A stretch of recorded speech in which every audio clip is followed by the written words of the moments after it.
the better of the two. And, we don't have any guarantees they're going to be able to meet again in nationals later on. So this could really be their last chance to settle the score. And going into Hanamura here with a 1-1 series tie, they it's going to be aggressive and it is going to be an exciting matchup. Just seeing some subs here. Kelp is going to come in on Flex CPS for Samo. We saw this a little bit earlier. Okay. I don't know if I'm okay. I don't know what I feel about this because I haven't seen enough of Kelp on this Flex DPS role for them.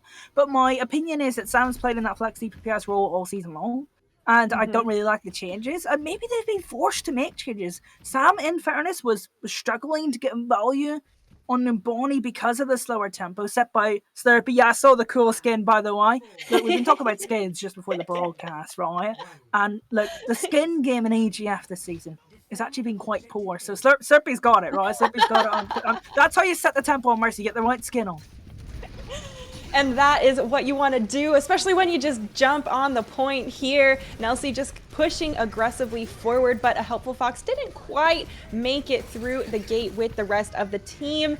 Now there's already one tick in favor of Connecticut. What a fast play style already rewarding them. And with more kills now, now for St. John's, some punishment here for Connecticut's aggression. They did yield the one tick, but St. John's still going to hold this defensive. Yeah, St. John's did well. They didn't panic too much with the initial engagement onto the objective. The first kill, I believe, was Jolton Joe onto Helpful Fox again. The main support going down early for Yukon doesn't help because that means they can't set a faster tempo. It's more difficult. And Slurpee and Jolton Joe were able to kind of just dictate that team fight anyway they wanted. Yes, Yukon got a tick, but I don't think you would be complaining in anyways if you're a St. John's fan. That was a really good team fight from them. Yeah. And you're now getting closer to that minefield. All right, a new approach with the teleporter, which I love, right? We're not doing the same approach every single time. Boy Wings is stuck. A pin? How did he even grab that in the middle? Jolton Joe goes ahead, has to pop the minefield to try and bail himself out, give some more room, and now it is still St. John's continuing to push and try and keep this point for themselves. Holy crap, that was chaotic there, but in the end, St. John's still holding this point. No ticks yet for Connecticut, but still some poke damage on the outside. That was the biggest MTD I've ever seen from Jolton Joe. Isolate your boy Wings, and then what a nice on purpose. Yo, that was kind of sick. Right, not allowed to talk about the epic MTD. We'll talk about the noise trans, making sure they avoid the air shadow. This team fight's done. Yeah, after popping it right there at the perfect timing, what good anticipation from Liam Lizard. They have been popping off this entire series, and St. John's looking really comfortable on this defense. No, they do. I was joking about the epic MTD were getting pinned on purpose to get a better minefield into the other team. It was pretty cool. Obviously not the intended path. And this is not difficult. Like, what's your win condition? I mean, you kind of have to get to the point and get a blizzard off, but again, you're just going to see a approach from St. John's where they're going to divide and conquer. I think we're in a bit of compositional mismatch here. Brawl is quite hard to run into bowl compositions. With the Blizzard online, that does mean Mr. Koala Man also has the pressure to try and, mitigate and eat that.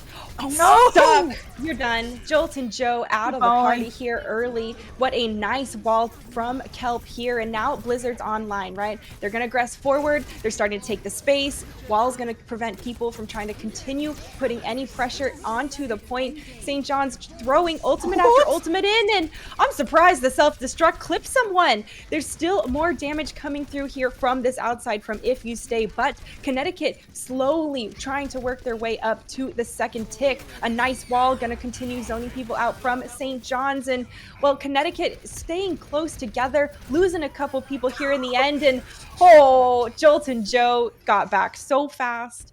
That's as do Hammond's Ocean. I don't even know what to say about Jolton Joe's performance on this map. Just like accidentally popping off. Genuinely, what's happening right now? Kelp's had enough of this, May. And like genuinely, probably should have got off of that after first team fight. They've been really struggling to get value out of this brawl composition because they're just getting divided and conquered every single team fight. Watch, pile drive in from Jolton Joe. Oh no, decides not to. There we go. Yeah, I love that don't pile drive the dead-eyeing McCree, giving him a better vantage point. Nice bailout there. And now it is all St. John's just trying to push in or hold this point here. Sat on the ground, and even more follow-up here for St. John's as they continue to try and just hold this point. Rich was 36, almost crushed to death right there. Go on, Rich. In the end, St. John's holding this first point defensively. And they that's chose perfect. to defend first, Ocean. That's huge, I and like that's it. a statement. I like choosing to defend first, though, because they really set the tempo there, right? Yes. Look, we saw UConn. They tried their best to set the tempo. You saw how aggressively they approached the point in that very first team fight. And you know, St. John's, they didn't care. They were like, okay, you can have like a tick, right? And we're just gonna surround and conquer you, and your bro composition ain't gonna be able to deal with it because Esdirk's only got one matrix, right? That's how that happened. That's how the first fight happened. That's how the rest of that round happened. Really good tempo control from St. John's University. Deserve massive credit. And I like the decision to defend first, because if they're on the offense first and they're playing a slower team fight and they're trying to build up ultimates like you were kind of expecting from St. John's, then that's more difficult for them to set the tempo, right? And then suddenly we're in a position where they're at the choke, they're stuck because your boy Wings is maybe playing a little bit more aggressive, and then this map maybe goes another way. That defending first selection from St. John's University, very, very strong. Now they have to do the other side of the coin. Okay, you got to be able to also push in and take this space, because, well, at least Overwatch is a game where you get to play both offense and defense. You know, some sports don't always do that, but if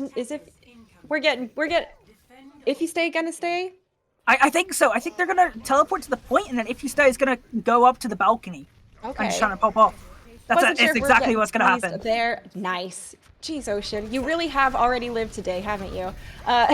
We see St. John's already moving around this point here, aggressing forward. They don't need more than 2 ticks, and it is a close battle. Connecticut can't give up too much room here. Immortality Field keeping Jolt and Joe so in this fight, so beefed up, and if you stay now, finally getting a little pressure there on the back, but there is a lot of damage coming through from St. John's. There it is, more cleanup and almost 1 tick in their favor. Can't quite jump up the step, but that's okay, because St. John's winning this map decisively, Ocean. Well executed, nice emote to end it off as well. That was perfect timing, good emote. A nice place as well, very nice artistically. Right? I liked it. It was really well executed. Like before, you saw Nelsie try to challenge if you stay, but the damage was already done. If you stay, it already gotten a kill. It already done all the damage that they needed to do. Another good map from St. John's. You could need to find a way to react to this Slurpee substitution, because they still haven't. They need the game to be faster, because that's how they play Overwatch, right? Yes. I mean, you could say, okay, why don't they just adapt and play a slower tempo as well? St. John's will win, because they're better at playing a slower tempo. That's factual. You can't have UConn just change to that slower tempo and be okay with that. They've got to find a way to impose themselves, get at St. John's, put them under pressure. You know, when I was playing water polo, there was always a phrase I kept in mind when trying to set the tempo or tone or pace of a play or of the entire match. And it's instigate, don't retaliate, right? You know, you want to engage, you want the enemy to if you want the enemy to do what you want, don't wait for them to make their move, right? You want to be the one pushing them to make the changes, to have to combat you and yield to your play style. Now, I know it's a little different. Sometimes you do want to wait, right? Because usually using your resources later wins you the fights. But I'm talking mentality wise, taking space, and, just in general, setting the tone. Yes, I think for UConn as well, if you're an aggressive team, your positioning needs to be more aggressive. Your fight setups need to be maybe a tad sharper, not necessarily faster, but sharper. Okay, we need to take this position and get this person, and our timing needs to be right. It needs to be sharper. It needs to be cleaner. It doesn't need to be faster necessarily, but it needs to be sharper. Those engagements, when you go for them, need to be sharp. They need to be aggressive, and they need to be difficult to respond to. We haven't seen a great clean engagement from UConn since map 1. I agree, and I think that, they definitely were thrown off their game a bit in Numbani. I think that second Streets phase is where we really saw St. John's take the wheel of the tempo, kind of put Connecticut off balance and continue to push Connecticut off balance. Um, as many of you probably know, once you've been pushed off balance, it is really hard to regain it, and if your enemy keeps on doing it, it is almost impossible to get your footing back. And, there's going to be a lot of pressure on these coaches, on these captains to keep their team's head steady and in the game because the series is not over yet. St. John's is up 2-1, but Connecticut they have some signs here that they could really give St. John's a run for their money. I think this is really a battle between the main supports and the main tanks. Ooh, For me, okay. I think that Slurpee and Jolton Joe have just been controlling the game since map 2, right? Interestingly, you noted that the streets phase. I think that's when Yukon noticed that they were behind in the series, even though they were technically still in the lead. But I think the real timing of where St. John's actually got back in the front of this series is one where they picked Numbani and two when they subbed in Slurpee to play the Mercy and slow the game down. Yeah. Excellent decision making. We still haven't seen an adaptation. And look at this. This is a big moment. Know your boy Wings in the lineup. Samo is back in and Kelp is on main tank. What are you planning, Yukon? This is something we haven't seen all season. Well, if there is ever a time to pull out all the tricks in your book and to throw a curveball and to do something unexpected, conference championships. Yeah, that seems like the right setting, especially when you are at match point with your back against the wall. But I was going to lead on to how do you respond to Joe and Slurpee right now? Surely it's your boy Wings, one of your leaders, and surely it's a helpful Vox or Disguise, whoever's playing the main support. Well, that narrative's gone out the window. Kelp is on main side. I actually don't know what to think of this. It looks like they're just going to try and cause a bunch of chaos with Wrecking Ball Roadhog. Are they really this thrown off their game? Maybe this is one of Kelp's odd specialties, right? There's a couple where of they can play May and Wrecking Ball.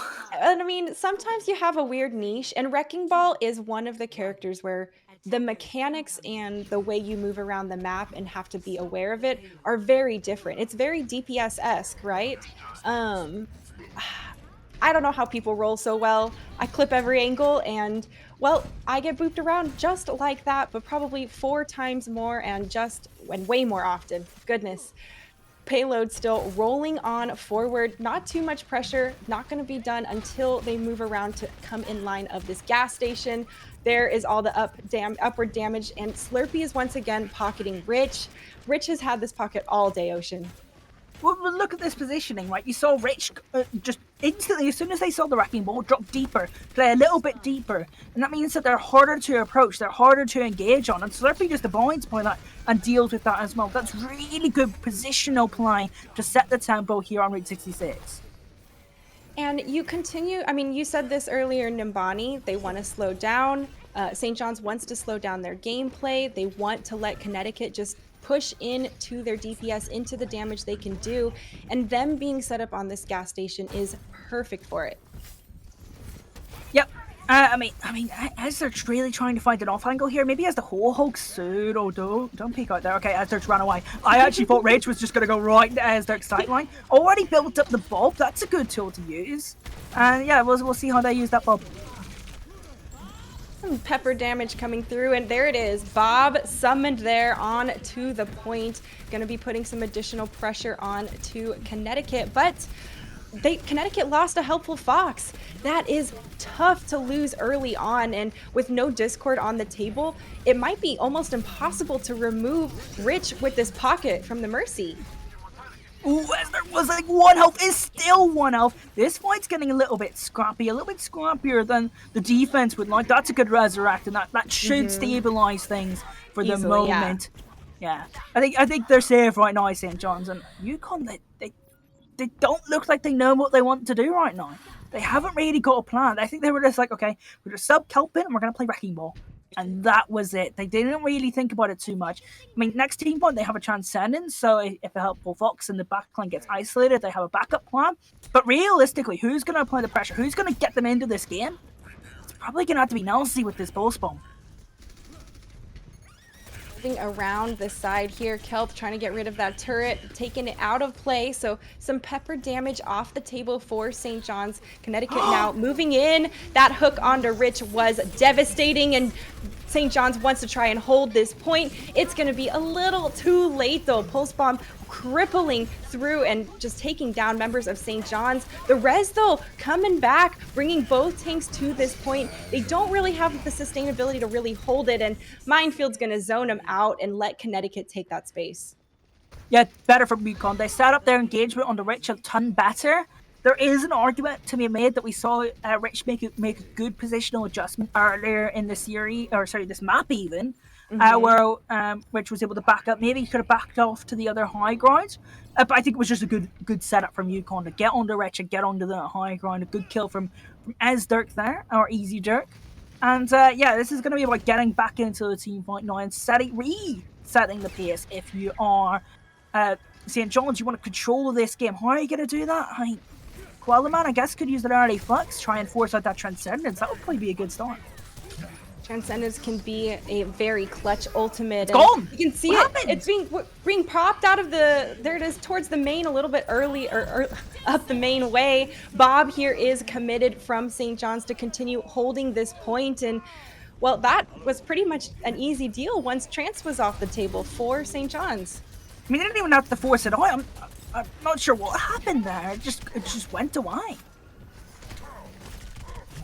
Probably got some pressure coming through, and Nelsie on this Widowmaker. We've seen some success from this.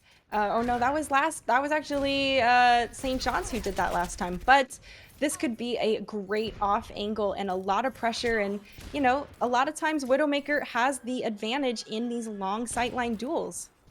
I think they're trying to put Nelsie versus Rich. The problem is if you stay, it's just matched it. So now instead of dueling Rich, who's got all the resources, now Nelsie's now stuck in a duel of If You Stay that's going to have not too much neutral value.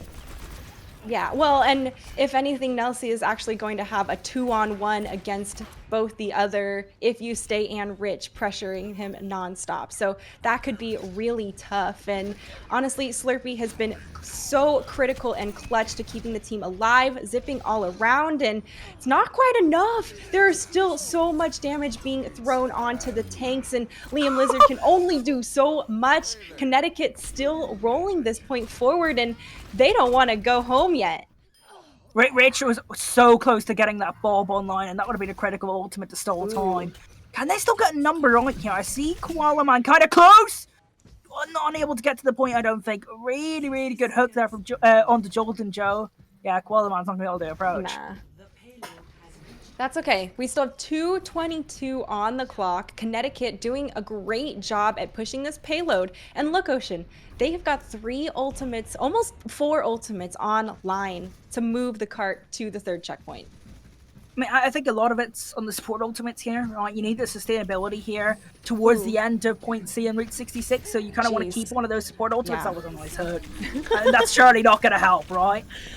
Man, I mean, that is already an uphill battle, losing someone to a hook pick like that. It is evened out a little bit, though, with Rich going down, and, well, St. John's starting to stabilize here on this defense. I'm thinking they're going to feel really comfortable trying to hold this last point, but it is definitely crunch time when it gets this close to the end of the map. Alpha Fox used Transcendence again. Where did that...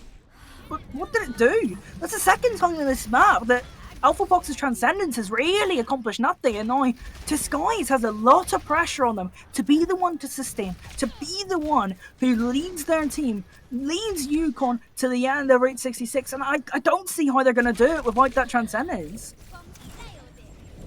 I mean, they're not going to do it with a helpful Fox. If You Stay lands a beautiful stick on that Pulse Bomb, instantly going to take him out of the fight and give St. John's another advantage on this defensive hold. I don't know if Connecticut's going to be able to break through this, Ocean. It's going to be difficult. Look, I mean, helpful will maybe get another Transcendence up, so then you've got the an extra sustainability there. Here comes the rally from Disguise. This has to be the moment that Yukon gets forward and gets involved. Rally gonna have to, I mean, not gonna find nearly as much value as it's wanting. You can't rally into a whole hog Transcendence combo.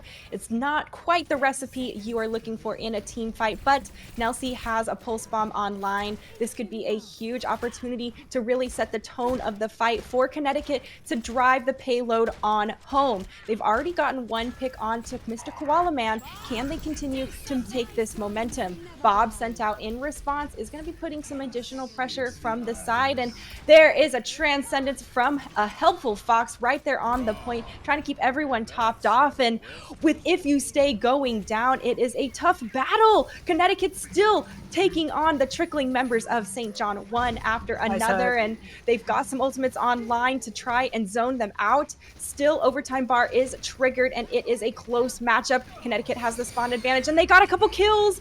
Minefield everywhere, though, is going to be almost impossible to touch the point, and a counter one comes through from Joltin' Joe.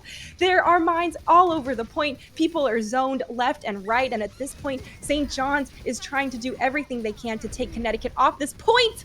That is a nasty Pulse Bomb, a lot of damage coming through, and now Connecticut has so many members of the team there. A Transcendence from Liam Lizard may be what St. John's needs to hold this point here right before the third checkpoint. It is a very tangible win condition if they can stop the payload, but Connecticut wants to move this forward. 3.84 meters. Ocean, this is a hectic fight. Yeah, and Connecticut, they're getting through this with pure desire, pure grit. It's not even making sense how they're holding out here, but it looks like Connecticut will get all 3 points. Wow, that was a beautiful trickle in and hold and stall. I mean, that's identical to what we saw from St. John's on the first map of Lijiang when they were continuing to just trickle in and stall and try and keep their presence on the point. That is the transferred skills into a payload map. You know what's really interesting? I've just seen the match chat of helpful folks I need to go outside. I mean, with that team fight, I mean, me too, to be honest. Right? Unfortunately, we can't Air really out see the armpits a little. Yeah, that was a long team fight. I do not envy you trying to play-by-play that. Yeah, thanks for covering it at the end. I was like, tag. We could have passed it earlier, right? Although, I should have. Actually, I might have just left you there. It would be funny. Yeah, you got it, Sid. Hey, I'm always down for some good cheerleading. If You Stay has not picked their character yet, so they must have actually went outside. You know what I mean? That's fair. Yeah. Oh, they're on the attack. My bad. So they got plenty of time. They got another 30 seconds. No problem. But on the defensive, Nelsie here on this Hanzo, that could be really tough to push into. That's a lot of damage. Yeah, I think what this has kind of turned into, Sid, is DPS versus DPS, Bull versus Bull, Hog versus Hog, Zen versus Zen, main support versus main support. This is individual battles. This is essentially what this Route 66 map has turned into.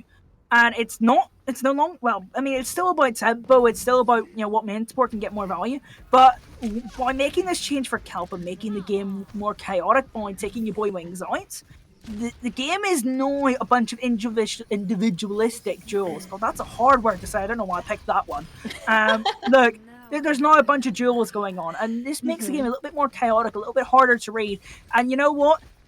Let's be real, St. John's were in control of the series, so making the series completely awkward, completely weird, and not normal, not a bad approach from University of Connecticut.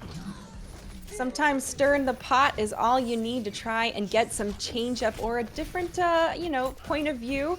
So far, though, Connecticut not quite not quite holding this defensive line. St. John's still continuing to push forward here. There was a good pick from If You Stay earlier on to a helpful Fox early in the fight, and St. John's really just continued to aggress forward after that.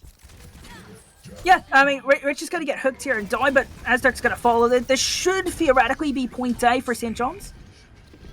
Yes, theoretically, right? But we've seen Connecticut's stall tactics, their ability to come through, and burning the clock is definitely important. They did force out Trance at the very end. So, That's a bonus. yeah, I would be very happy with that last little use of life from Kelp there. Use of life. Okay, we'll go with that. I mean, it's a purpose. Let's be real. That was more purpose than my life's ever had. So let's be real. Well, I got really depressed. I don't know why I selected that word usage. All right, next team fight. No real ultimates online apart from potentially the rally or the pole spot. I mean, actually, let's be real. There could, if it's a longer team fight, there's some ultimates building up here for Connecticut. As they look to retake this objective and the areas around it. The problem is they've lost their Tracer. That main player who's going to be getting the kills, putting the pressure on the backline, is gone. Man, what a duel. Yes, I would be throwing the dynamite down there, but it's not quite enough in the end. The threat from above taken down, and even through the whole hog, Joltin' Joe able to just take down Ezdirk there. And well, now St. John's wants to just keep moving this payload forward, right? It's going to be tough with a few ultimates online. Oh, wow. But okay, that's going to be a reset from St. John's. I was not ready for them to go down so fast. Are you sure? Liam Lizard's just killed too. What? I have no clue what's going on either. I mean, so St. John's is really happy with this defensive hold, and they're really comfortable from all these different angles, and they don't seem to mind whichever side Connecticut wants to push from. Yeah, what's really weird is St. John's are on the offense here, but you're right, they're holding defensive positions. Yeah. Right? You know what I mean? Look at what that's kind of how you could see that team fight going, right? They held defensive positions and UConn were kind of pushing back into them. It was really weird. And I think that's why it was so confusing. I think even players on the teams were getting a little bit confused, and that's why we saw it being such a weird team fight where it was 1-for-1, 1-for-1, 1-for-1. So as well as the chaotic nature of the game, where we're now seeing more dualistic styles between the two teams, we're also seeing the teams mix it up. And I think this series, because the two teams care about it so much, is getting a little bit messy.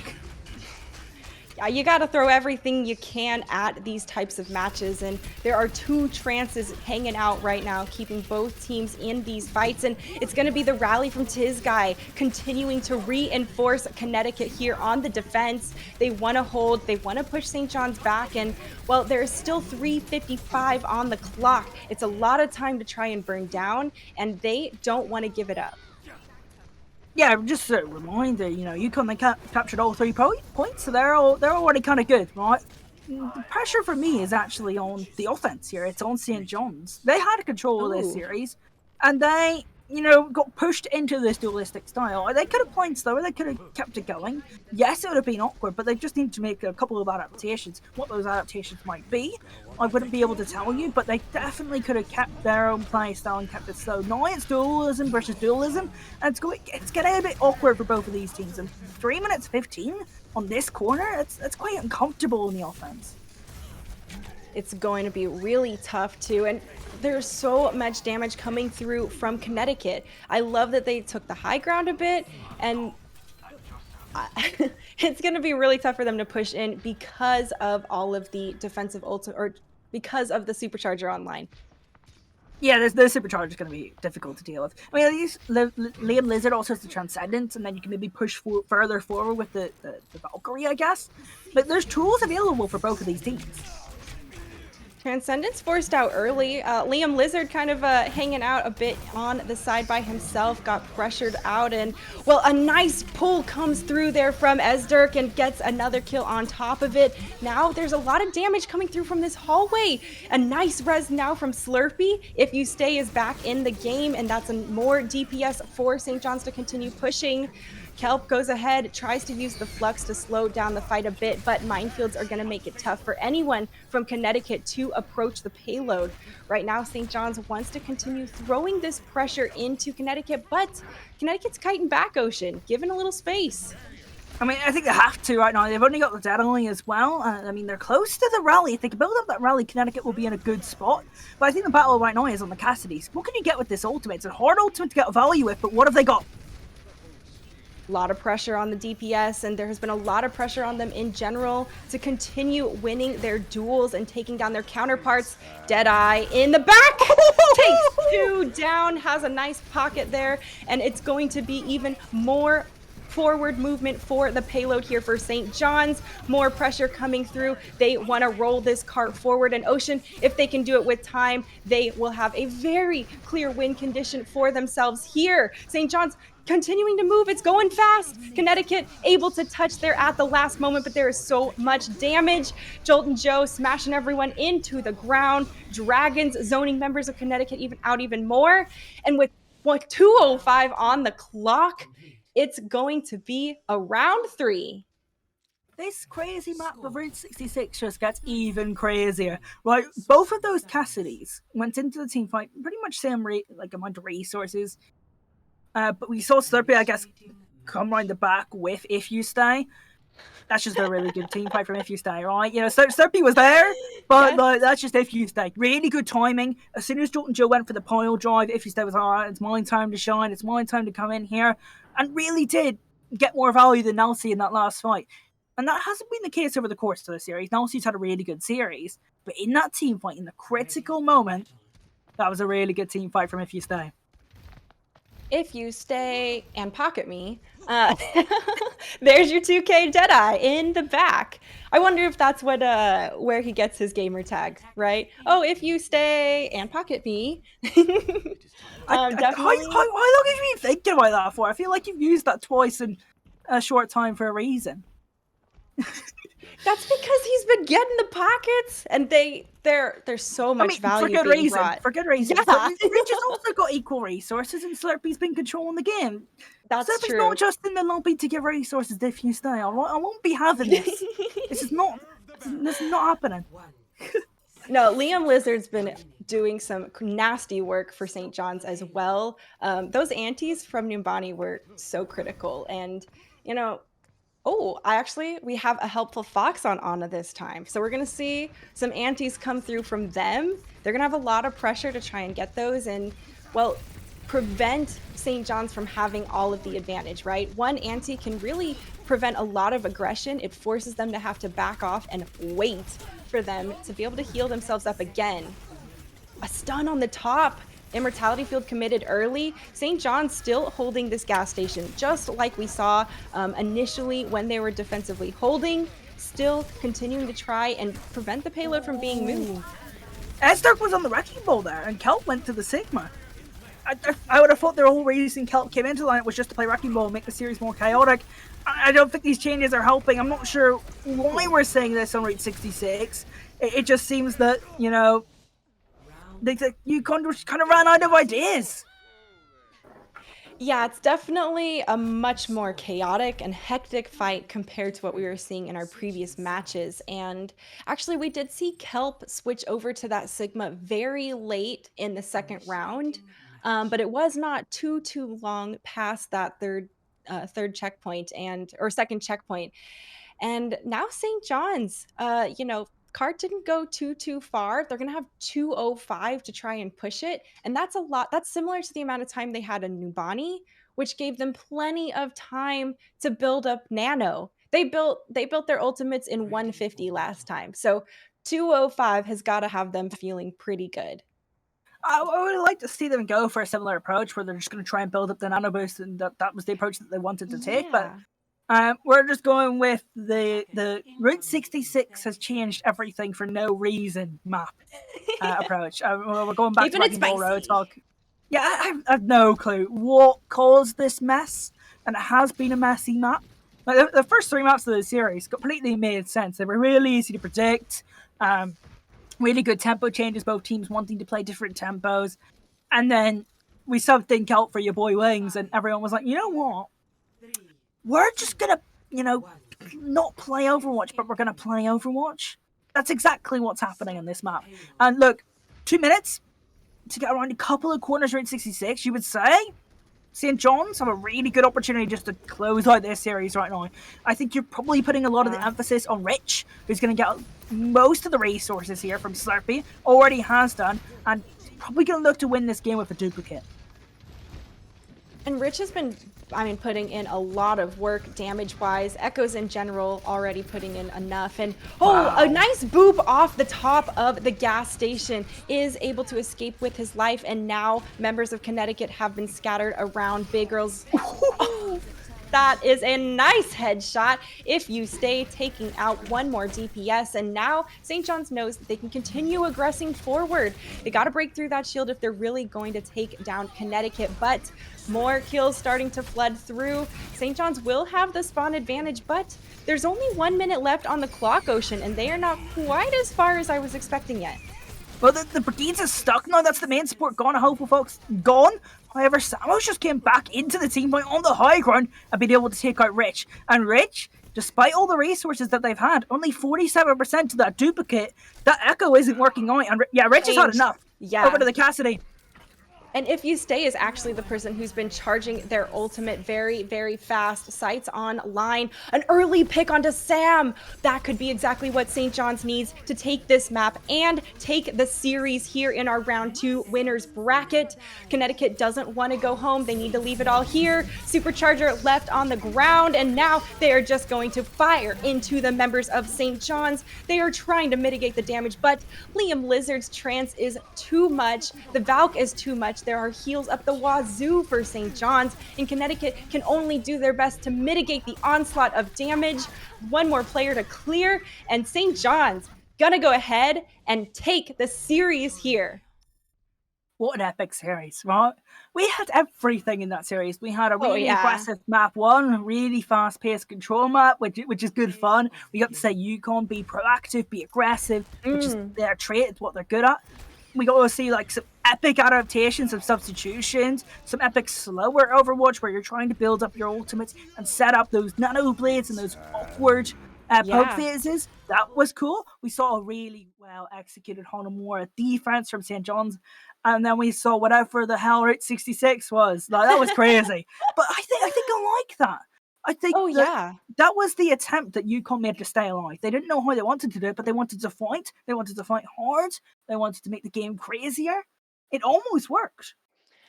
And at some point, you can't just stick with what you've always done to try and change the game or the outcome, right? Yukon knew we got to do something. At this point, we've tried all the tricks in the book. Let's throw them a real curveball. And throughout even the entire series, including Route 66, it was still a competitive match. There were still back and forths, and the teams did push the payload through all 3 checkpoints. So hats off to University of Connecticut for really doing their best, trying to just leave everything here at the conference championships. That's the kind of Overwatch I love to see, not some of the we're gonna go for Torb hammer kills and die anyways kind of stuff. Obviously, congratulations to St. John's for winning this round 2 winners bracket.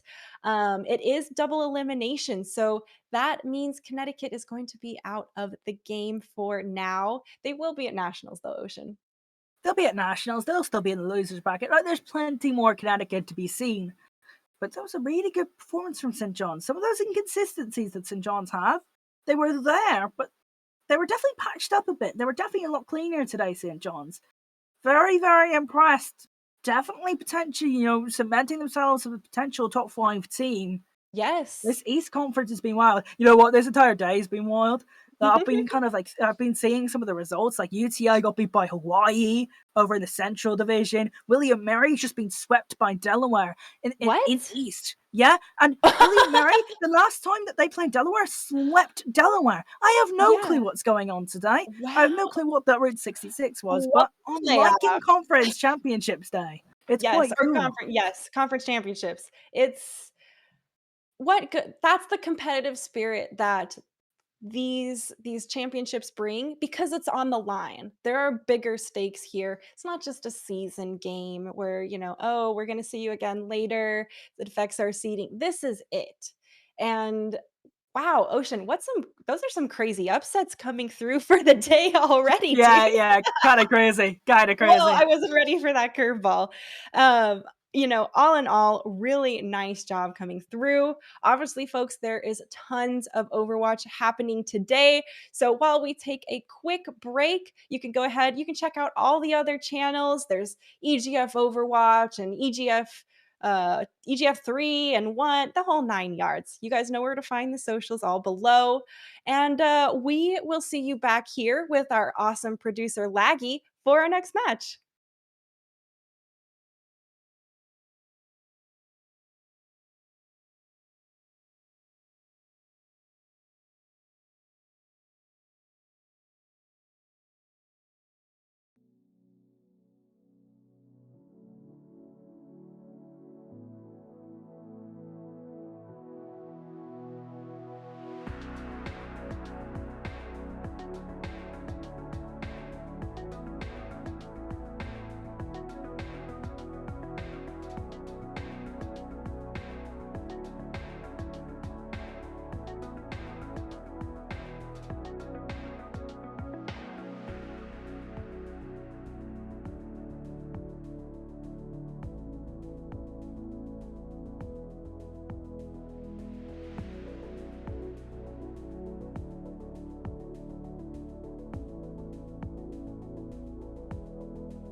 Hello, everyone, and welcome back to the EGFC East Conference Championships. For those of you just joining us, I am Waffles for Sid, and this is Ocean on the analysis side, and we are going to bring you our last matchup just on this broadcast for the day. We're about to move into our losers bracket of round 2 in Ocean. Surprisingly, we're actually going to see William and Mary down here in this lobby going up against Cincinnati. Yeah, this is conflicting for me. William and Mary is like, you know, I do have some favourites in EGF, that's no secret, right? And they're one of my favourites, right? They're one of my favourites. I don't want to cast them in losers bracket. They got 3-0'd by Delaware up in the upper bracket, which is a big shock to everyone, right? Because the last time they played Delaware, William and Mary smoked them. Like, they were pretty good and pretty... Smoked them 3-0. 3-0 or 3-1, or like 3-1. four maps 3-0. Like, it was a good performance. I don't know the exact score, but I remember I was casting it and it was very heavily on William and Mary's side. I don't know what's going on today. I mean, look, they're a good team. They're going to be top 5. They're already secured at Nationals. Maybe that's what it is. They don't care. They're secured at Nationals. That was their goal. Something like that. Cincinnati, and there's a lot more on the line for them in terms of they didn't make playoffs. They need to get top 2 in the conference. If they do want to make playoffs, it's very unlikely with so many top teams in this group that Cincinnati will be able to do so. But for them, I think the goal for Cincinnati is just to showcase some of the development they've had this season. Because they have been working on their development. They have been improving. They're a very adaptable team. They can play multiple compositions. I'm excited to see Cincinnati next year. I agree. They are definitely a team with a ton of potential as an organization and a team as a whole. It's going to be a really tough battle for them here in this losers bracket, right? It's double elim, which means everyone here already has one loss under their belt. I love that this, it's going to be unique here on this Pharah. He's going to just continue berating the members of Cincinnati through these different porthole windows.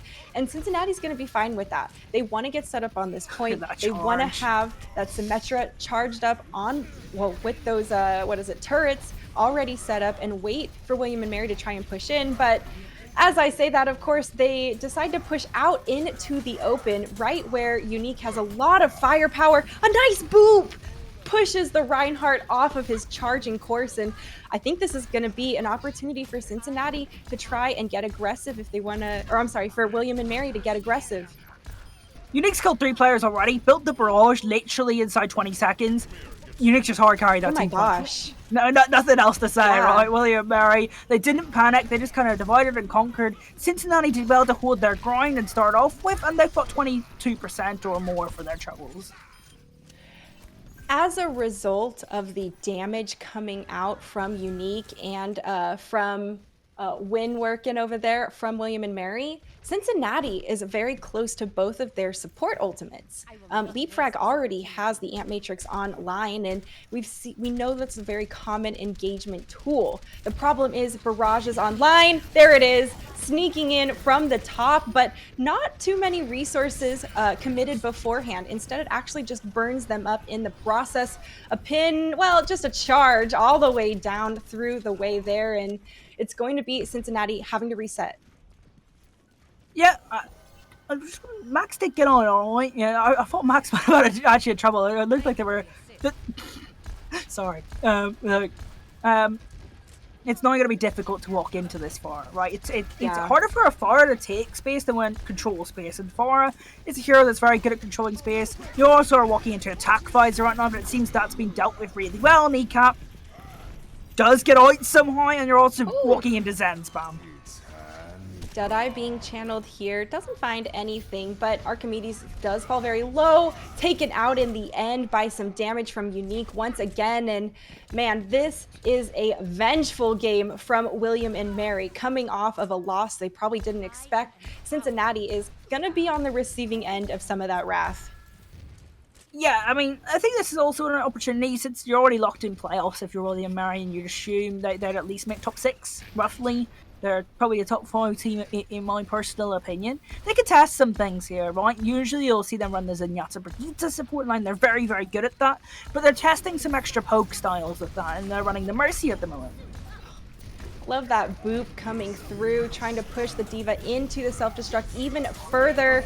Once again, a barrage is just going to shred through the members of Cincinnati. OT bar has been triggered, but it is tough. There's no one here. And William and Mary going to go ahead and take our first round of Night Market at Lijiang Tower.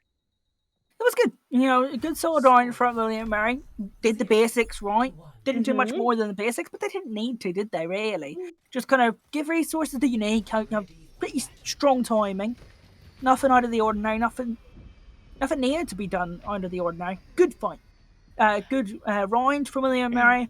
Now the question is, how does Cincinnati respond? Later in the series, we're going to see Unique on the floor again. It's just going to be something that we're going to see. And that's going to be a question of how does Shrimpman or Karoti respond to or Archimedes, if Archimedes wants to go towards the hit scan DPS. It really depends. That's something that we're going to have to talk about later in the series. But the question is, how do you deal with Unique as a whole? Unique is not the most important player, but is the star player, the player with star power. I can't say that word. I tried. I give it a go on this William Mary roster. Oh man, we see Cincinnati already set up on the point here, and with both teams running the Symmetra Junkrat, there's so much damage being outputted. Both Immortality Fields shredded in a heartbeat, and there it is. Unique going to be the first person going down. William and Mary on the back foot here for this opening fight, but caught with the fire strike. Kneecap is charged up, needs to give space, and doesn't want to get taken out. And oh my goodness, the damage is enough to actually take down Salty Nacho before he cleaves Kneecap when he's so low. Man, this is a long fight going on, Ocean, and neither of these teams want to give up this opening possession. Archimedes was so close to the Riptire as well. That could have been the turning point for Cincinnati. I mean, Cincinnati were up in that fight on multiple occasions, but never really were able to realise that. And they've improved that over the course of the season. Sometimes they don't realise when they have an advantage, or they don't see a mistake from their opposition to play a little bit more aggressive. And that's something that they're just going to work on. This is a team, as we said, they're developing. And I think if that was a fully developed Cincinnati, William Mary probably would have lost that team fight. William Mary, they've got the point now. They've got the spam advantage, and Unique has just demonstrated that.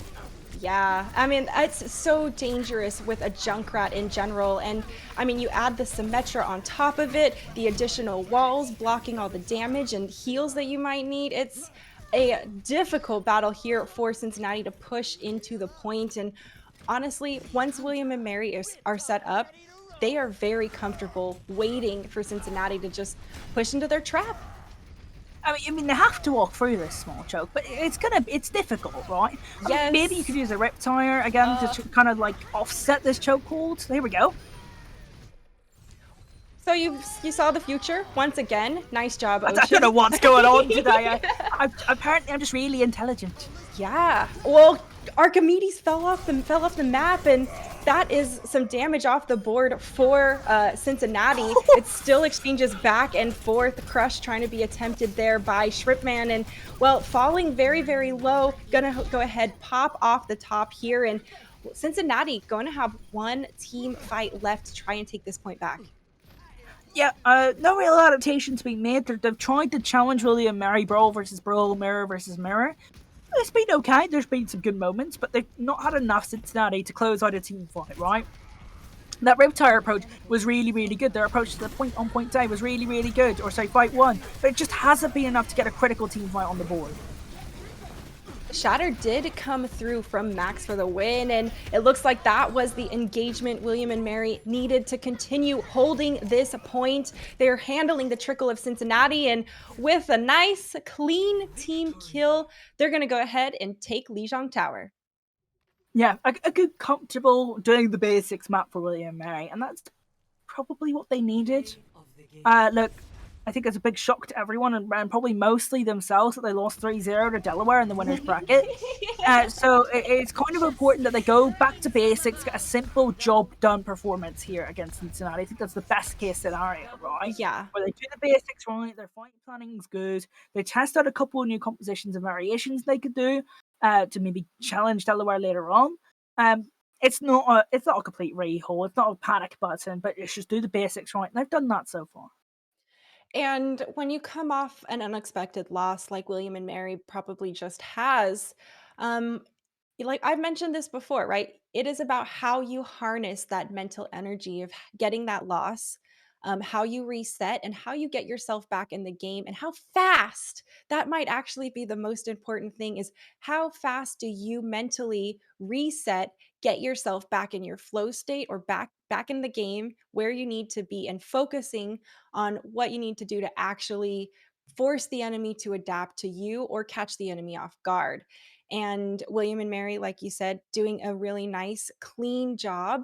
And I think they are showing some really beautiful Overwatch fundamentals of moving and staging their fights, engaging, waiting for some of those opportunities. And I love how much they are forcing Cincinnati to turn their head right before we see Unique barrage them in the back. It's just good timing. It Yes. simply is. Like, one thing that people always ask, is, what do you see from like lower tier players that's bad? Honestly, it's your timing. Your timing's garbage. All right, Matt. Okay. Welcome That's to not directed at anyone in particular, all but JV. it's everyone Yeah. who asks. Like, your timing's probably wrong, and you're probably jumping too much. Right? Those are like some of the like the basic tips that I would give like lower tier players. One thing I do want to know is this is extremely impressive because usually they have a week between games at EGF, right? So if Right. William Mary had an unexpected loss, they would have a week to reset. They've had to do it Yes. instantly and go back to doing the basics. I mean, after this series, if they do win and they go on to tomorrow, they can go, okay, cool. What caused that unexpected loss? What systems do we put in place to prevent that from happening again? But they don't have time to do that right now. It's just get back to basics and get back to winning. And those little slip ups could cost them the grand finals in the end. And, no one wants to lose out because of, a dumb mistake at the grand finals. You want it to be a good, hard fought map. And, William and Mary looking to really clean up all of their gameplay in general, just make sure they're being crisp, they're being clean, and, you know, they want to feel confident moving into any of their upcoming games. Yeah, this is interesting. I don't think I've seen Unique on Echo before. Usually, Unique will play the Pharah, or Unique's a very good Tracer player as well. I evolved the map selected here from Cincinnati. Interesting. I'm surprised they didn't want to go to Kings Row, but again, Mm. they probably don't want to play the Brawl Mirror that we just saw in Control Centers. That makes a little bit of sense as well. And the Yeah. Bonnie, I'm gonna be real. I don't see Cincinnati being comfortable in the Bonnie. It's not a map that's played too often. So I think Okamura's a good neutral choice for them, but we'll have to wait and see. William and Mary moving through the choke super fast thanks to Lightning with that speed boost on the Lucio O. Still waiting though to bide their time until it's right to push onto the point. A little bit of chip damage coming through from multiple angles from Cincinnati. They have this high ground advantage. Just kidding. Both people on the high ground taken out of the picture. William and Mary just going to continue aggressing forward now that they have this much of an advantage. And Ocean, they're going to cap the point. Yeah, I actually don't think I've seen William and Mary play Archambault this season. I don't. And they didn't look comfortable on that point. They didn't know that, like, they knew what they wanted to do. Cincinnati, I like their composition actually. Soldier 76 and Cassidy, yes, they kind of do the same thing in a Brawl composition, but Soldier 76 can kind of control an area extremely well, and you can make Cassidy your disruptor. And Yes. like the Cassidy Mei, your Cassidy's your zoner, and your Mei's your disruptor. You can actually flip that around. Cassidy can disrupt if the Soldier 76 is positioning properly and doing the right zoning tools. Because Soldier 76 in a Brawl composition is very helpful due to that healing pad. It kind of operates like a Brigitte Inspire, but not as good. Oh my goodness. Everyone from Cincinnati flooded up that stairway straight into the face of Max for the win. There was too much damage for him to try and mitigate, but the members of William and Mary were able to compensate. They came through, followed up after Max had already gone down, and well, from there, Cincinnati was grouped up and easy to fire into. Fish in a barrel. Yeah, now William Murray's kind of got this bridge set up. This is going to be a lot more difficult of an approach, right?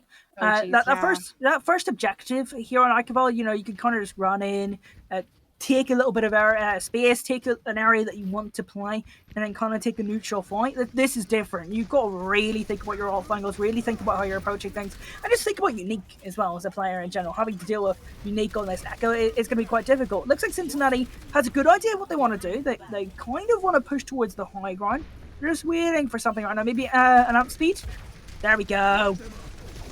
And the Amp Matrix on top of it. Still more damage being thrown down this long bridge area here. Ultimates are getting slung out left and right as Cincinnati's been reinforced with the sound barrier. They are trying to tank it out in this fight, but the Amp Matrix damage is too much from William and Mary. Many players going down as a result, and Cincinnati not going to have the manpower to push the point here. That's unfortunate. Archimedes versus Unique. Archimedes as well, though. And honestly, I mean, Cincinnati, they're probably going to go and lose this team fight, at least for now. That was a pretty good approach, right? Good team fight plan where they waited for their amp speed boost, then they went. That's unfortunate. That was a gruesome angle on that as well. that was a clean observing, but not so clean on the eyes. Welcome to Overwatch, right? Man, and this high ground is going to be so tough to just dislodge William and Mary from. Every time Cincinnati tries to, it is a straight alleyway of damage that they have to push up against. The shield from Salty Nacho is getting shredded in a heartbeat, and now William and Mary have Trance online to wait and handle the engagement, right? They're getting pushed here a bit from the high ground. I love the flux being used to slow down Cincinnati, and I don't think slow down was the right word. Stop Cincinnati is actually more accurate. Yeah, I want to go back to the point that we're talking about. You know, Cincinnati's engagements have been a lot cleaner than they have been in previous weeks. I remember we cast Cincinnati like week 13, 14-ish, just before I got COVID. That's a time frame I remember casting Cincinnati with you. Well, pretty bad way to remember it, but that's how I remember when it was. But their fight planning is a lot better, isn't it? Right? You know, they went up to the high ground with the Amp Matrix a couple of fights ago. That was well planned, and it was lacked a little bit of execution, but the execution was there, and everyone was on the same pathway. Again, another instance we've seen today of Cincinnati's development really taking some positive strides. It might not help them in this game, this series, or even this conference championships, but next season, this is going to be a scary team. And if they continue to grind and grow like they have been this season, they are definitely ones you're going to want to keep your eye on, and they are going to catch a lot of other people off guard, right? No one's ever ready for someone to come through and level up so significantly. And right now, Cincinnati has been doing a good job at varying their approach too. We've seen them move up around through this hallway a couple times onto the bridge, but they are waiting for the wind conditions they want. They just did a straight head-on dive here towards this high ground of William and Mary, and man, there is so much mitigation and peeling from the rest of William and Mary to keep all of them alive, and they are grouped up hard on this high ground, Ocean. Yeah, William and Mary are doing a really good job of just kind of holding the fort down. I mean, they're doing a good job of only sending minimal players and off angles. Rival's done it a couple of times, not very often. It's just Unique and Kneecap. It's a very simplified setup. I would prefer like a more complicated double shield setup, you know, at a higher level. But this is doing the job, and it's doing the basics well. So for what William and Mary needs right now, this is a very nice double shield setup. It's juggling time here. Salty Nacho, just kidding, mowed down so quickly. The focus fire from William and Mary, absolutely devastating. Damage boost coming through here from Max with the supercharger on top of it. And now it's just Kuroky, pushing the payload. Holy cow, Ocean, he actually got away? Yeah, you know, I actually feel really bad for Salty Nacho. Like, actually started that juggle, like, pretty well. And they took with a random nano. Yeah, but actually, like took a bounce off like the ceiling as I bounced out the door, and that's what screwed up the juggling on the Ashe, and then I just got pelted. But you sometimes get random bounces when you're like trying to juggle, and it's just unlucky. An overtime bar has triggered here as Cincinnati continues to try and stay on this point with everything they've got. They don't have any ultimates left, and now they've been lifted straight off the point, slammed back down, and with just the Baby Diva left, not going to be much there to sustain and trickle back on. William and Mary holding this defensive point. Yeah, a simple round from them, but we saw improvements from Cincinnati, and that's good to see.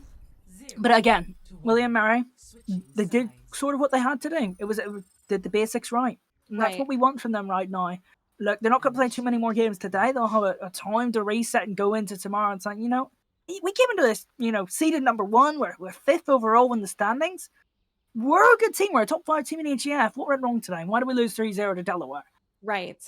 They have to identify what happened, right? And they've got to use that reset. But they've got to fight for that reset right now. They definitely need to fight for that reset. And we talked about consistency earlier, right? Coming out from these teams in general in the league.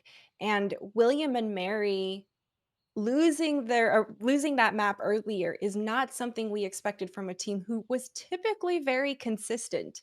So I think this is definitely a good wake-up call for them to have. It's a relatively safe, right? I say relatively, very, like, that is the disclaimer word there. Relatively safe loss for them to take and to really learn the lesson instead of having to learn it the hard way in the winner's bracket. Yeah, my thing with William and Mary and their consistency is they are extremely consistent. So, like, they took, I think, 2 or 3 losses all season, right? One of them was week 1 in a freak map 6 game in week 1 of the season against Connecticut. That's just like, that's a freak result. We can talk about it. And then the next one was in week 15 against Marist, which was a 3-2 reverse sweep from Marist, which is also a freak result, right? Yeah. You know what I mean? Like, those that's not inconsistency. Those are just like crazy series. Right. There's probably systems in place where you could try and avoid that happening, but it's also sometimes you're going to lose those crazy series. Yeah, but losing to Delaware, what was it, 3-1? Not as consistent as we expected from them. And honestly, I know that they're probably looking to redeem themselves a bit after that little tarnish. I personally would show people what we're really made of, and that, well, we don't want anyone from William and Mary to actually push on this point. Cincinnati here just fortified in the back, preventing anyone from getting through that choke. Oh, that was a nice haul. That was a nice haul. And Kuroki has just been rezzed as well. So that means Cincinnati is going to be back at full strength. They are still holed up here in the back and, well, pretty much just having to take a lot of this onslaught of damage. They're getting the picks they need and they're peeling for each other. Ooh, nice move out of the way. Yo, nice power drive too. Yeah, Unique gets another follow-up kill because of the pile drive, right? Nice and easy to see, and even more kills. Oh, this time now for Cincinnati.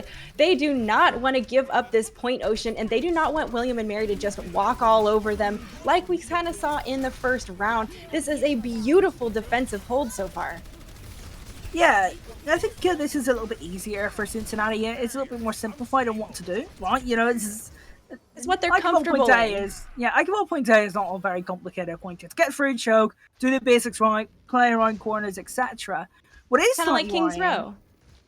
Yeah, sort of. But King's Row, like, you can be a little bit more aggressive and a little bit snowbally, right? Like this first point is just it's like probably the most simple point in Overwatch other than like Anubis A, I guess. This is interesting. Look how many ultimates just got pumped from William and Mary. Oh my gosh. And every time Max is slamming people into the air, the DPS are following up on headshots and just in general. They're following up, they're getting the damage, and Cincinnati is getting shredded in those brief moments that they're just stuck, suspended in the air. Yeah, no, it was a great engagement for both the tanks. I was just terrified by all the little ticks going away and like little icons all at once. Terrifying how many ultimates just like were used from William and Mary in like the space of 1.5 seconds. Flashy fight indeed, and now, well, there is a pick coming through. Leapfrag out of the picture, which means Lightning has all of the pressure on their shoulders to really keep their team healed up and in the fight. Got a bit of a standoff here across the bridge. At some point, though, someone's gonna have to contest the point ocean. I mean, like, this is still where the cart is right now. It's not a big deal, right? You're still going to keep your bridge control. Once it gets to underneath the bridge, that's when we need to think about rotating and putting some pressure on the payload. This is interesting. close range visor here. Gonna be able to actually get the kill. Don't forget those supports all in the feed, helping contribute, but it might not be enough. There is still a lot of damage to be done, and he is still popping his visor, trying to find those kills. There's been exchanges back and forth though, so now we need some hero plays. We did get Leapfrag back in the mix to keep everyone from Cincinnati topped off even more, and it looks like they are able to continue kind of holding, backing off and resetting. The payload needs to be touched. It's 69.69 meters left until it is actually in the golden box of victory, and there it is. William and Mary taking the win. Oh, sorry, my immaturity got the best of me. The funny you gotta number. Call the facts that you see, Ocean. Look, there is a reason you swapped topics immediately. You saw the number, I was like, ha ha, funny. Having a good time. It worked out. It worked out, right? William and Mary 2-0 up in the series. This is what we expect from them. It's been a good performance. Good performance from Cincinnati as well, kind of challenging William and Mary. That's what we expect from them. I think this is exactly what you want from both of these teams. Absolutely, yeah. And of course, Cincinnati is going up against one of the best teams here in the league. And there's going to be a lot of adaptation that's needed. And it's going to be a really good learning opportunity for them as well. We talked about how much they've developed over the season in general. And it's definitely not going to stop here, Ocean.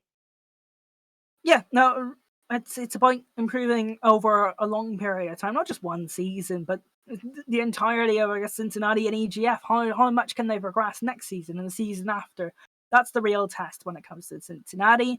I have every hope in my mind that they will progress next season, get better results, at least get more wins than they did this season. Oh, yeah. And I also have every hope that William and Mary will get back to form. Like, they shouldn't be losing 3-0 to Delaware.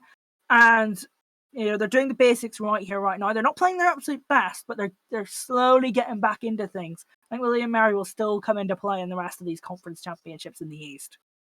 Yeah, we'll have to see. It's a lot of pressure here in the conference championships, and everyone responds to pressure a little bit differently. And sometimes it's a little too much to handle for some people. And then, sure enough, there's your in-game leader or your teammate coming through, relieving the pressure for you so you can feel confident and excited for the upcoming matches. And William and Mary, they definitely need that if they're going to continue to try and progress through this series and if they're going to. Right now, William and Mary have been performing well. And if they do win this series, they are going to have to clean up some of the team fights and some of the stragglers that we've seen in this matchup. Yeah, what's really interesting in these games in particular is we haven't seen like the typical William Mary approach to things, right? Where there's a unique on the Tracer, you can see the Zenyatta Brigitte backline, Rival's going to be getting a laundry evolved a lot more. It's been a different approach to things, and I wonder. I didn't get to see much of the game against Delaware, because we were obviously casting, right? We're not going to pay attention to that, right? we just heard words, all right? I just go spam pinged. William Mary 3-0 Delaware. Oh, all right, okay, right. Look, and usually it was a unique go between Tracer, for maybe a little bit of Ashe, and Kneecap has played no Torbjorn today, which is also a big surprise. So what this is to me is also William Mary testing things. I think their tests, are some things that they can go back on if they need to.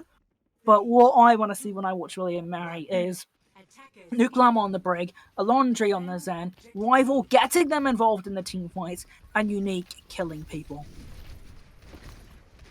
You do love your Brig. Yeah, bit of an obsession, some people call it. You love that Brig.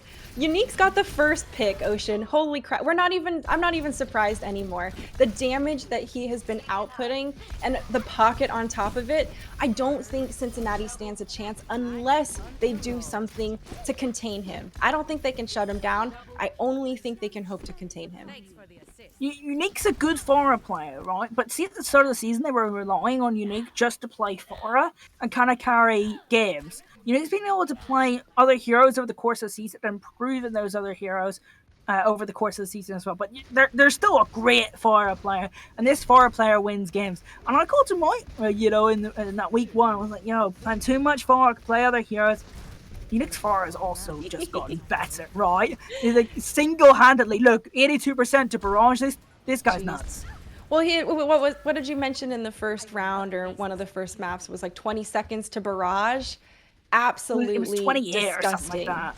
Yeah, like that's stupid fast, and that is so tough for any opponent to push into. There it is. You're just going to push into the entirety of the Barrage, already down Salty Nacho. Cincinnati going to have a tough time pushing in. Still trying to go for that one tick. Bye! Off the edge goes Archimedes, and Unique is just, stealing the show, Ocean. There's a saying in traditional sports, and it's offense sells tickets and defense wins games. This is the offense that sells tickets. I thought we were going to see Unique get a second boot kill the team fight. You know what? We have to talk about Unique again because that Barrage was good. Why was that Barrage so good? Because if we saw Cincinnati kind of in that small room, if they extended out of that small room, they died of the Barrage. Yes. But they can't shoot him in that small round, so it's just a free kill realistically for Unique. And then of course the concussive blast for the boop kill, really sick. This player's just popping off right now, and they've got to either contain him and get Shrimpman in Unique's face, or they've got to get the rest of the team. They've got to get onto the back line. Our Archimedes here is on the Ashe, so that is going to be hopefully a bit of pressure. Oh no, they're in the back though, trying to get the sight lines, not quite able to see Unique, and well, still Cincinnati looking to go ahead and push through this choke point. There's another Barrage online. It's really only a matter of time before it picks a victim. Still, Kneecap did go ahead and go down. There's an opportunity for Cincinnati to try and push forward, but with that oncoming damage from Unique, I don't think they're going to be able to push through the door. It's getting messy. Both tanks and side unable to be healed on the side of Cincinnati, and that just might be it. There's only 48 seconds left, Ocean. This is Cincinnati's chance to have one solid team fight. How are you even going to get into this team fight, right? Maybe you can launch a self-destruct for some space, but then Shrimpman's unable to matrix your team through the choke, right? To deal with Unique. It's just such a problem. I guess actually Lightning can get you some space with the Valkyrie, and then you still have Shrimpman's mech, and the self-destruct is a second option. But then look, Bob, Superchargers, look at the ultimates that William and Mary have right now. Gonna be a flashy fight coming through. There's the self-destruct right there. What a nice shield! Max, that was so cool. And now we still have the Flux online here from Revival. More ultimates that William and Mary can use to try and mitigate any of Cincinnati trying to push here. 5 seconds left, and OT bar is triggered in the process, but it's going to be short-lived. There's too much damage. The back end is getting cleaned up, and now the point's gonna get cleaned up, and that is going to be the end of this round. 59.8%. There's something to be said that's at least something on the board for Cincinnati, but just a good round for William and Mary. A little bit more than the basics. That was William and Mary, wasn't it? That was a more classic William and Mary. Yeah. That's what I wanted. That's what I want to see from them, right? I know we talked about how they had to go back to basics at the start of this series, but that was a little bit more amplified. I know we didn't see Laundry on her Zen, but we did see her on the Ana, and we saw her getting some kills at the end. Very, very, and very technically gifted flex support. Yeah, the anti onto both the tanks and the penultimate team fight of that round as well. When you're enabling your flex support like that to make those plays, and especially one as talented as she is, you're going to get a lot of value. Yes, I totally agree with you there. And I've got a soft spot for Anas in general, especially with those anti-nades. They are so devastating, and I love watching people, as someone who has thrown the anti-nade, I'm like, yeah, hang out in the middle of all your teammates. It's not going to do you any good because you can't heal. And William and Mary knew to push forward and capitalize on that. That's weird because I've never seen you hit an anti-grenade. Ouch.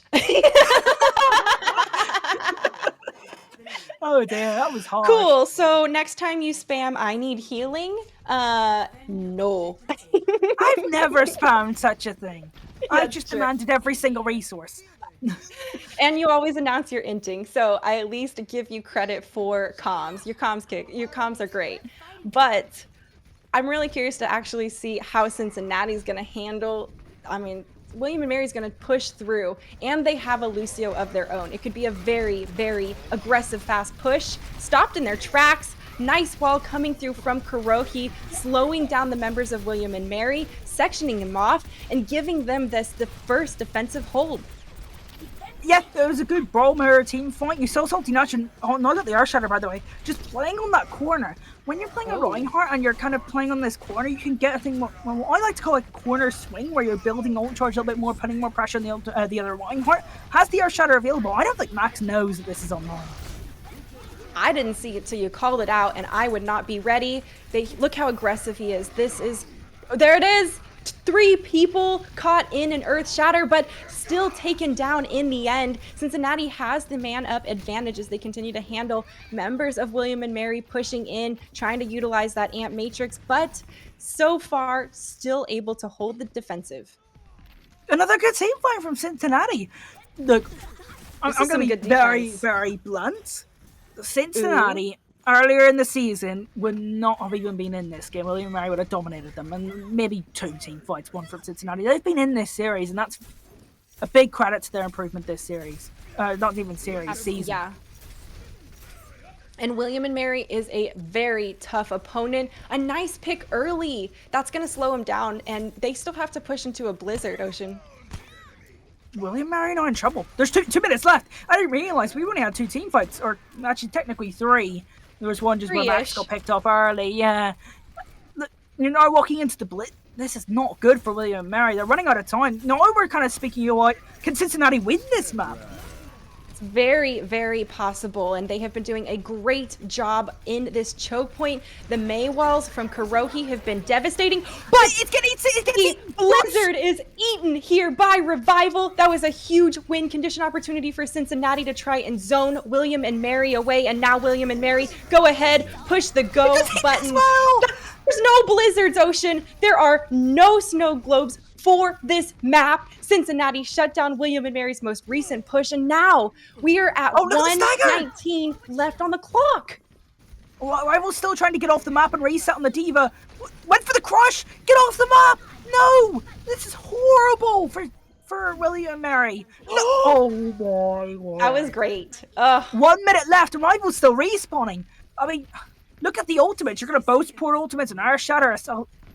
Oh, William and Mary, they're in trouble now. And Cincinnati have played an excellent brawl round on their defense of Hanamura. Can they shock the William and Mary team? Can they get a map? It would be a big moment in their season, a big moment in their development. There's the push from the side coming through from William Laundry. And Mary.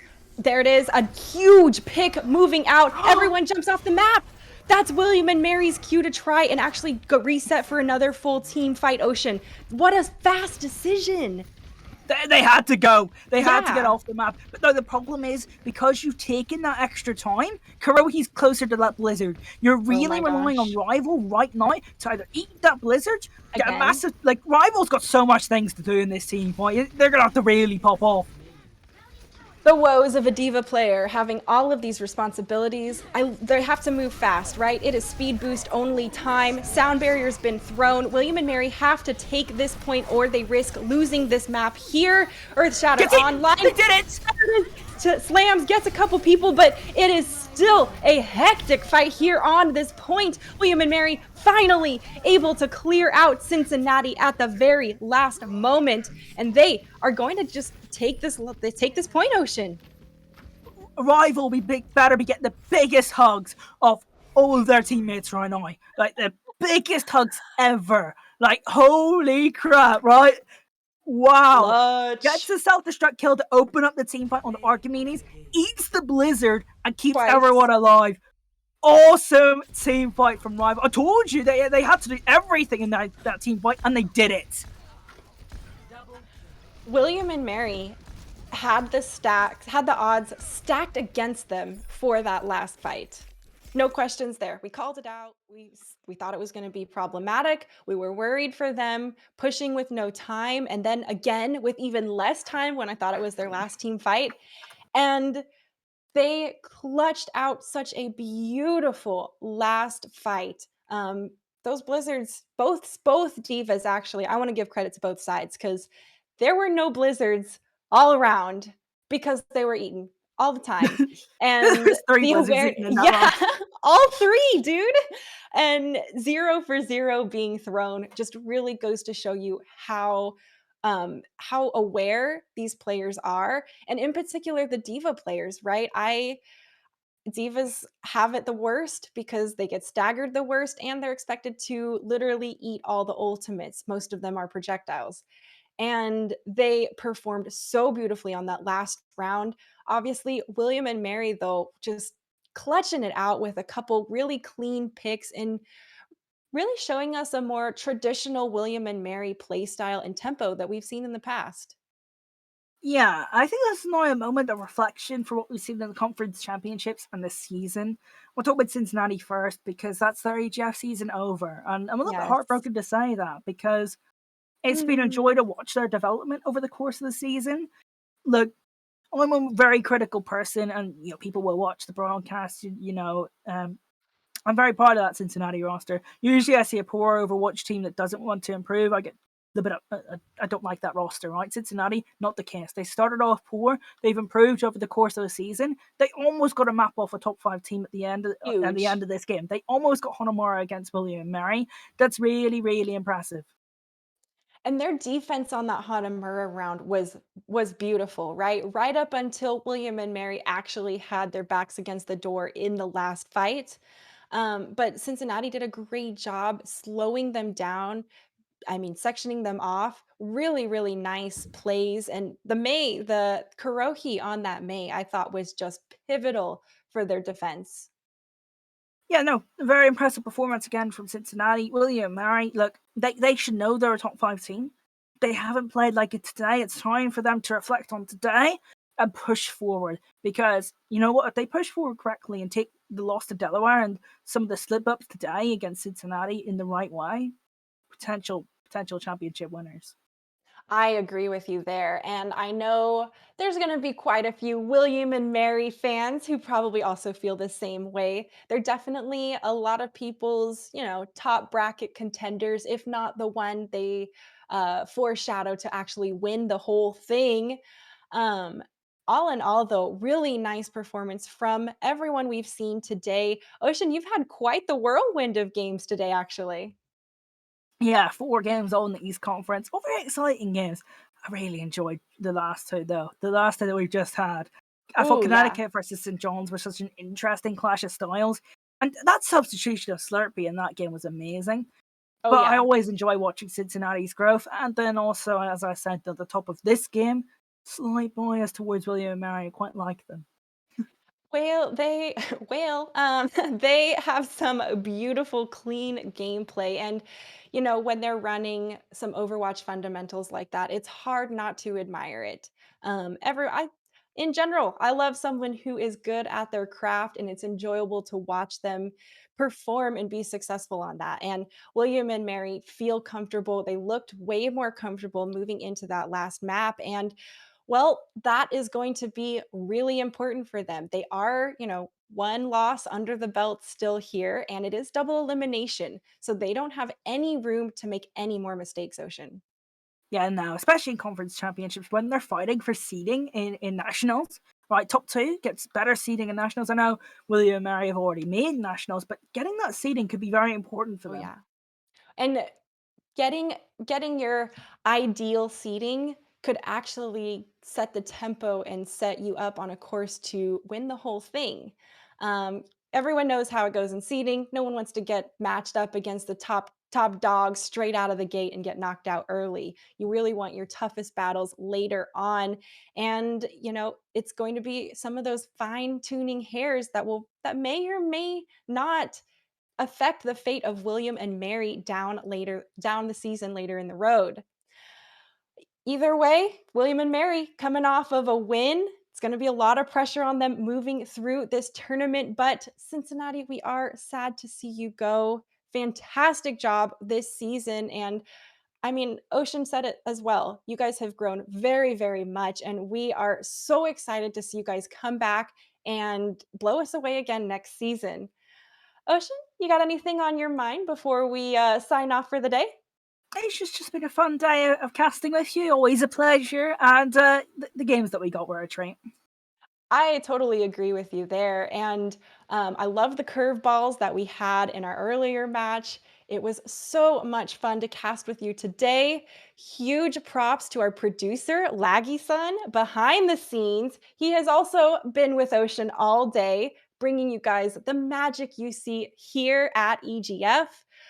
Don't forget to check out all the other channels. There's tons of Overwatch going on. You also have the Central Conference Championships going on at the same time. And there are results all around. So, folks, we will see you around the scene. And hopefully, Ocean and I will see you tomorrow at our games. Bye, folks.